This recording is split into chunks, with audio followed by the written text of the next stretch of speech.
Dear students, இது ரொம்ப முக்கியமான ஒரு அருமையான வீடியோ. ஆனால் இது யாருக்கு பயன்படும் என்று சொன்னால், ஆங்கிலம் எனக்கு வாசிக்க தெரியவில்லை, நான் ஒரு 5ஆம் வகுப்பு வரை படித்திருக்கிறேன் அல்லது 8ஆம் வகுப்பு வரை படித்திருக்கிறேன், இன்னும் கூட சிலர் சொல்லுகிறார்கள் 10ஆம் வகுப்பு வந்துவிட்டேன், ஆனால் ஆங்கிலம் வாசிக்க தெரியவில்லை அப்படின்னு சொல்றாங்க, இருக்கிறாங்க. அது அவருடைய தப்புன்னு நான் சொல்ல வரல. ஆனால் அதே முறைப்படி அவர்கள் பள்ளியிலே கற்றுக்கொண்ட அதே முறைப்படி அவர்களுக்கு ஆங்கிலம் சொல்லிக் கொடுத்தால் எவ்வளவு வருஷம் ஆனாலும் அது அவர்களுக்கு ஒரு தண்டனையாகத்தான் இருக்கும்.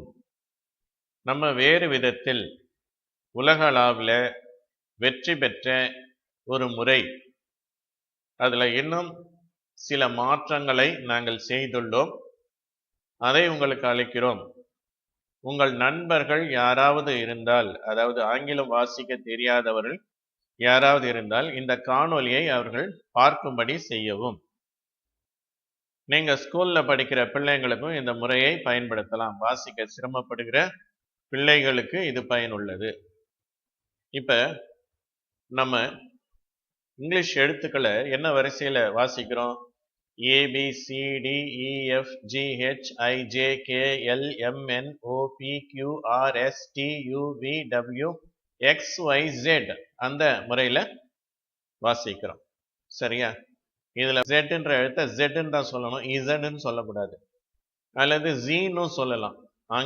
ஆங்கிலேயர்களுடைய முறை Z, அமெரிக்கருடைய முறை அதை Z அப்படின்னு சொல்லி சொல்றாங்க. நம்ம வேறு விதமா இந்த எழுத்துக்களை வரிசைப்படுத்திக் கொள்வோம். ஆங்கிலத்தில் உள்ள உயிரெழுத்துக்களை தனியா பிரிச்சு வச்சுக்குவோம். அது என்ன? உங்களுக்கு முதல்ல கொடுக்கப்பட்டிருக்குது A, E, I, O, U. சரியா? இப்ப உங்களுக்கு திரையில காட்டப்பட்டிருக்கிறது.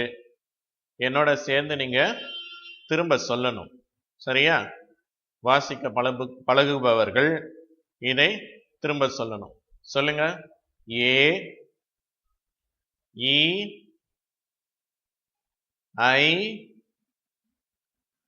O, U. ஓகேவா? அடுத்து மற்ற எழுத்துக்கள், மெய் எழுத்துக்கள், அவற்றை நான் வாசிக்கிறேன், நீங்க திரும்ப சொல்லுங்க. B, C, D, F, G, H, J,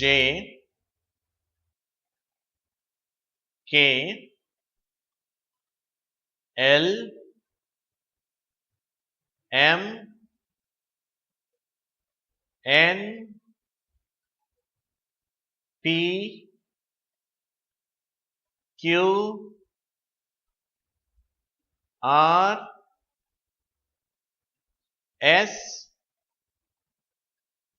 T, V, W, X, Y, Z. ஓகேவா?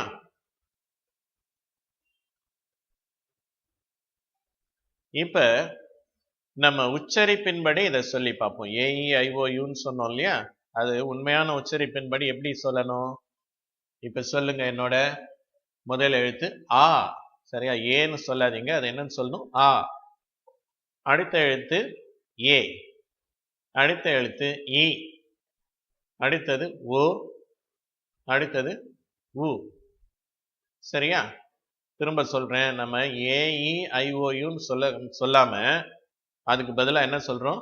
ஆ, ஏ, இ, ஓ, உ அப்படின்னு சொல்லி சொல்றோம். என்னோட சொல்லுங்க பாப்போம். ஆ, ஏ, இ, ஓ, உ. ஓகேவா? அடுத்தது மெய்யெழுத்துக்களை BCDF அப்படின்னு சொல்ல மாட்டோம். நம்ம என்ன சொல்ல போறோம்? இப்பு அப்படின்னு சொல்லிட்டு அந்த மெய் எழுத்தாவே உச்சரிக்கிறோம். பிஏ எப்படி உச்சரிக்கிறோம்? இப்புன்னு உச்சரிக்கிறோம். சிஏ இக்குன்னு உச்சரிக்கிறோம். சொல்லும்போது நல்லா கவனிச்சுக்கோங்க.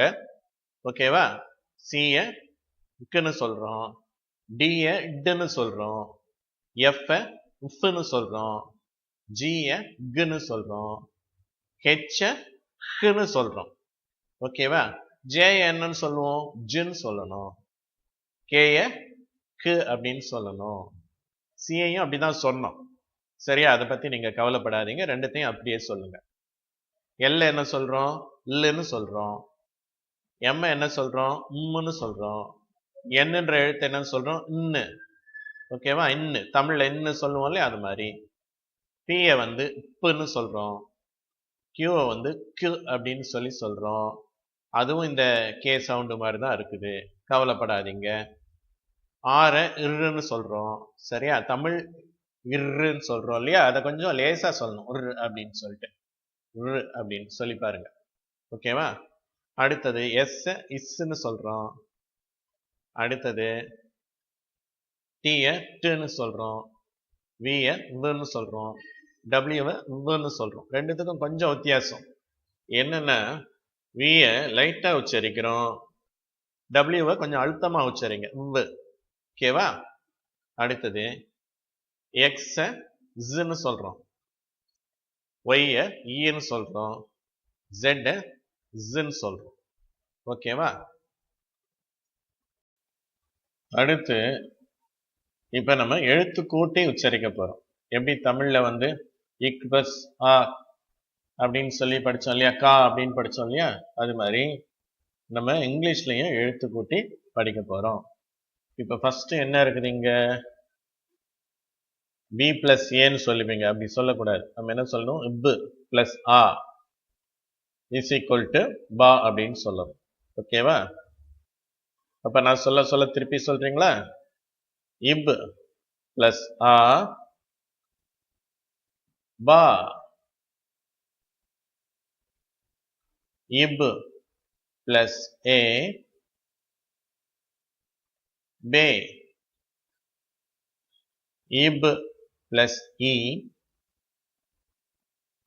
பி. இப் பிளஸ் ஓ போ. இப் பிளஸ் உ பு.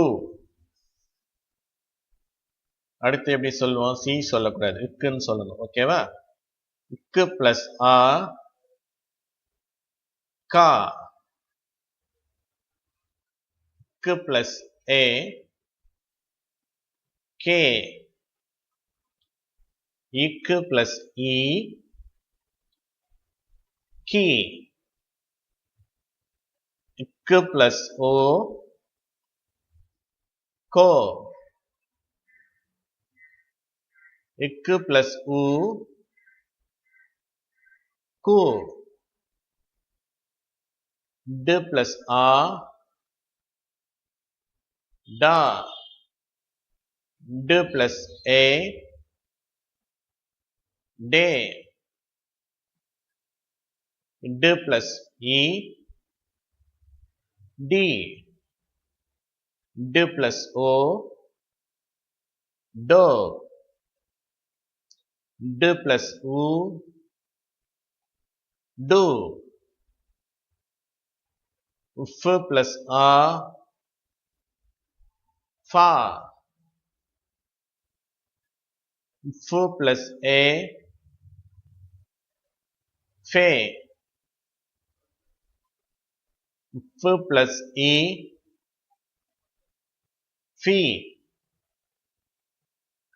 உஃப் பிளஸ் உ ஃபு. கு பிளஸ் ஆ கா. கு பிளஸ் ஏ கே. கு பிளஸ் இ கி. கு பிளஸ் ஓ கோ. கு பிளஸ் உ go. அடுத்தது ஹெச்ன்னு சொல்ல மாட்டோம், என்ன சொல்லுவோம், இஹ்ன்னு சொல்லுவோம். ஓகேவா? இஹ் பிளஸ் ஆ, ஹா. இஹ் பிளஸ் ஏ, ஹே. இஹ் பிளஸ் இ, ஹி. இஹ் பிளஸ் ஓ, ஹோ. இஹ் பிளஸ் உ, who.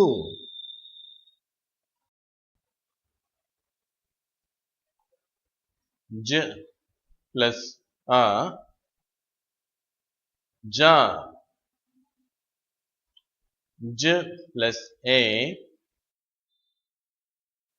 J. J plus E, G. J plus O, Jo. J plus U, Jo. K plus A, Ka. K plus A, K. K plus E, Ki. K plus O, Ko. K plus U, Ku. L plus A, லா. இங்க நம்ம எல்லுன்னு சொல்லக்கூடாது, இல்லுன்னு தான் சொல்லணும். ஓகேவா? அடுத்தது பார்ப்போம். ல் plus A, லே. ல் பிளஸ் இ, லீ. ல் பிளஸ் ஓ, லோ. ல் பிளஸ் உ, லு. ம் பிளஸ் ஆ, மா. ம் பிளஸ் ஏ, மே. ம் பிளஸ் இ, மீ. ம் பிளஸ் ஓ, மோ. ம் பிளஸ் உ, மு. ம் பிளஸ் ஆ, நா. ம் பிளஸ் ஏ, நே. ம் பிளஸ் இ, நீ. ம் பிளஸ் ஓ, நோ. ம் பிளஸ் உ, நு. இப்ப அடுத்த எழுத்து இப்புன்னு சொல்லணும், பி சொல்லக்கூடாது, இப்பு. இப்பு பிளஸ் ஆ, பா. இப்பு பிளஸ் ஏ, பே. இப்பு பிளஸ் இ, பி. இப்பு பிளஸ் ஓ, போ. இப்பு பிளஸ் உ, பூ.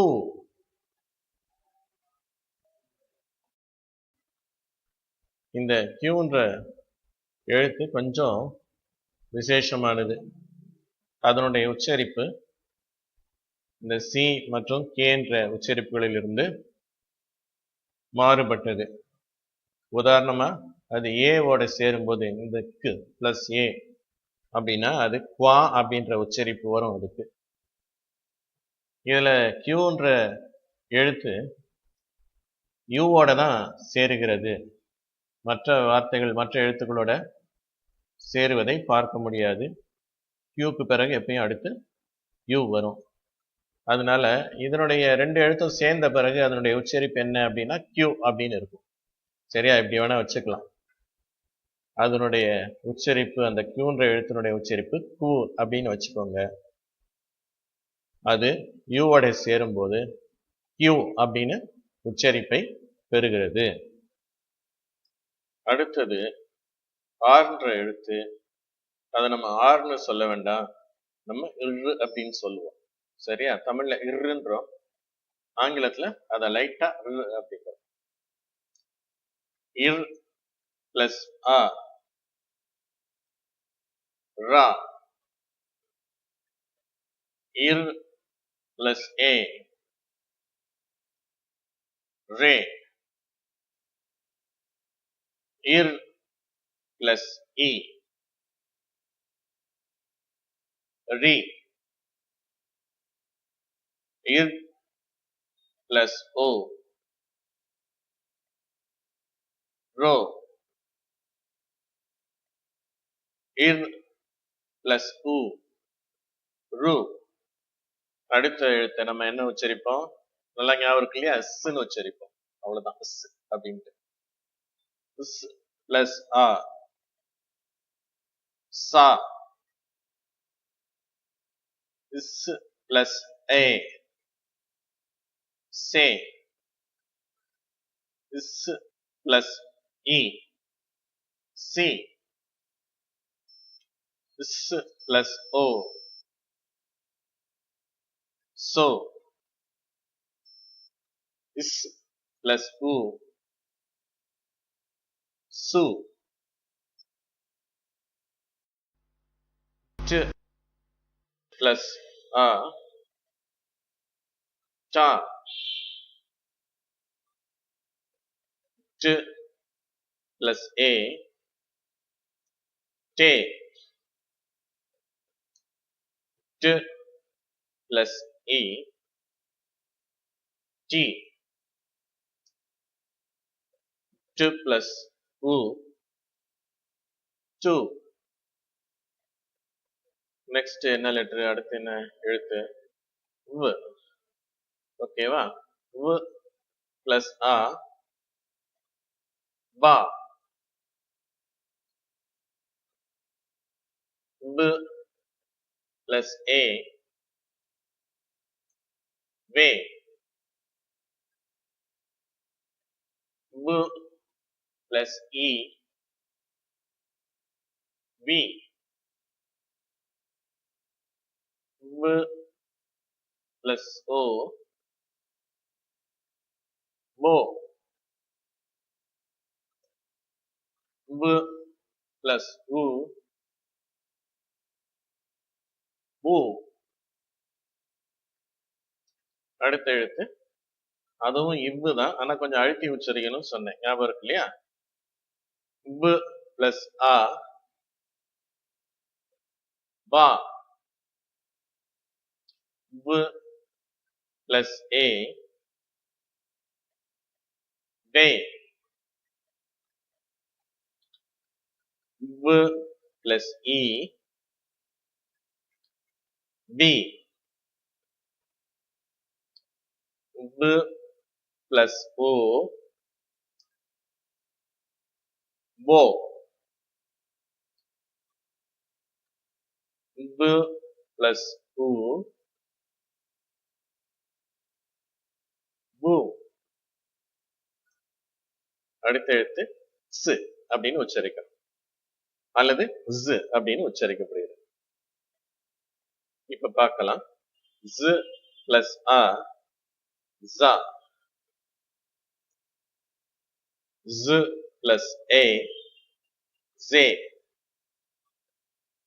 ஸ் பிளஸ் இ, G. Z plus O, zo. Z plus U, zoo. அடுத்த எழுத்து எப்படி உச்சரிக்கணும்? ஈ அப்படின்னு சொல்லிட்டு நம்ம எகரம் உச்சரிக்கிறோம் இல்லையா தமிழ்ல, ஈ அப்படின்னுட்டு. ஈ பிளஸ் ஆ, யா. அடுத்தது ஈ பிளஸ் ஏ, ஏ. அடுத்தது ஈ பிளஸ் இ, இ. ஈ பிளஸ் ஓ, யோ. ஈ பிளஸ் உ, யூ. அடுத்தது Z அப்படிங்கிற எழுத்து, அத Z அப்படின்னு தான் உச்சரிக்கிறோம். Z பிளஸ் ஆ, ஜா. Z plus A, J. Z plus E, Z. Z plus O, zo. Z plus U, zoo. ஓகேவா? அன்பு மாணவர்களே, இது ஓரளவுக்கு உங்களுக்கு நல்ல பயிற்சியாக இருக்கும். இதை நீங்க மறுபடியும் செஞ்சு பாருங்க. இதே காணொலியை வச்சு நீங்க ஓட விட்டு அந்த உச்சரிப்புகளை நீங்களும் சொல்லி பாருங்க. ஒரு தடவையில வந்துடாது. ஒரே ஒரு தடவை இந்த காணொலியை கேட்டுட்டு ஆமா நான் படிச்சுட்டேன்னு நினச்சிக்காதீங்க. இதை 3, 4 இல்லை 5 தடவை கூட திரும்ப திரும்ப நீங்க போட்டு அதை உச்சரிச்சு பாருங்க. மற்றும் இதனுடைய தொடர்ச்சி, இது அப்படியே முடிவில்லை, இன்னும் வார்த்தைகளுக்கு நம்ம போகல. இதனுடைய தொடர்ச்சியை நான் உங்களுக்கு இன்னொரு காணொலியில வெகு விரைவில் நான் தருகிறேன். உங்கள் யாவரையும் வாழ்த்துகிறேன். ரத்னா கல்வி நிலையத்தின் சார்பில் என்னுடைய நன்றியை தெரிவிக்கிறேன். நன்றி, வணக்கம்.